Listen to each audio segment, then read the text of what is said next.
Today we look at Matthew 6 verses 5 through 8, those precious words given to us by Jesus on how to pray.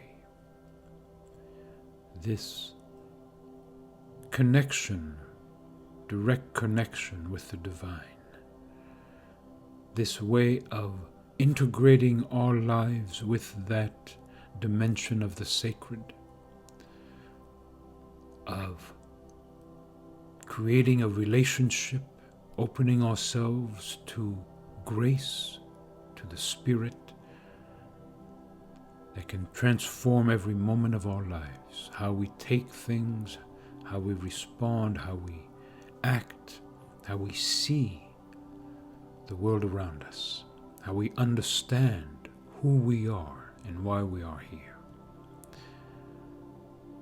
Prayer has often been reduced to ritual or desperate need, but here we find another kind of experience, another purpose, an entirely different expression of what that act of prayer really means.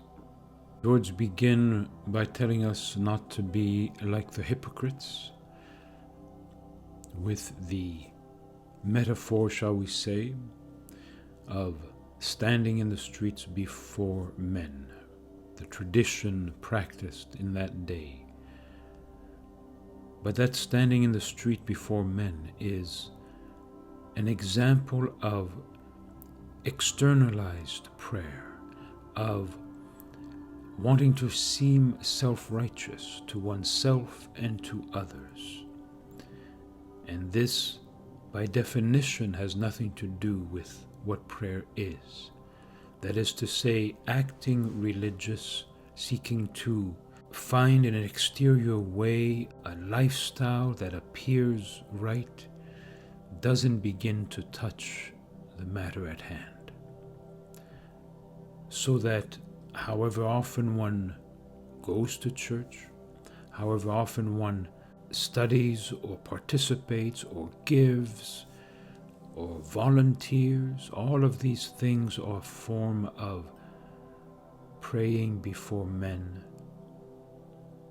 and therefore being hypocrites. Why hypocrites? Because the only thing that matters is the authenticity, shall we say the nudity within before God. To do that, one has to be honest with oneself, one has to know oneself, one has to not be deluded, one has to have made the ego passive enough to bring forth our essential nature beyond all that we want to think of ourselves, so that in that place of our true being, we can connect with Spirit. No other place makes that possible. Any artifice, any illusion cuts off that direct connection with Spirit.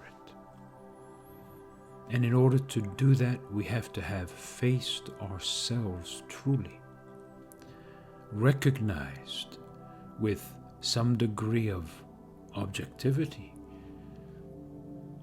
who we are, what our failures are, and despite all of that, dare to turn directly to the Holy One.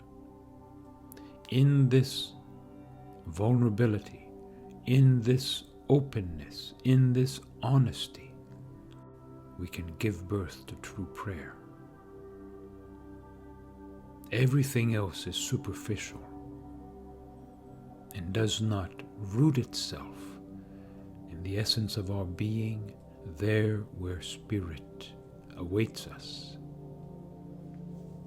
When we are told that they have received their reward, even more so in full, it means that they have gotten all that they can out of religion.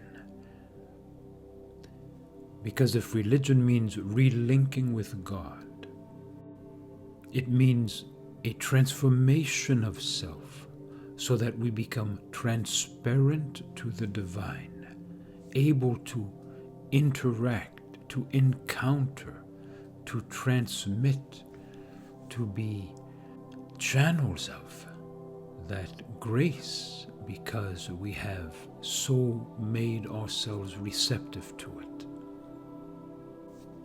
Another kind of religion takes us to the wall of our possibilities, and therefore we are rewarded to the full extent that that can reward us.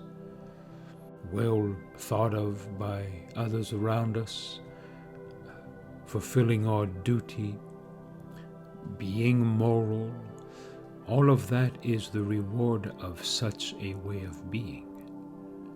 But the other reward is intimate, loving relationship with the mystery and reality of God. And so we are told, go into your room. Other translations, your closet.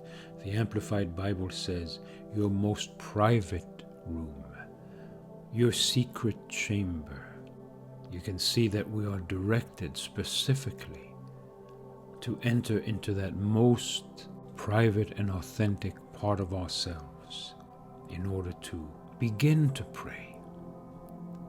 And from that experience comes the reward, new life, new hope, new strength, new inspiration that changes everything, even if no request is answered, just because we have made contact, we have given ourselves and received in a moment of pure spiritual love.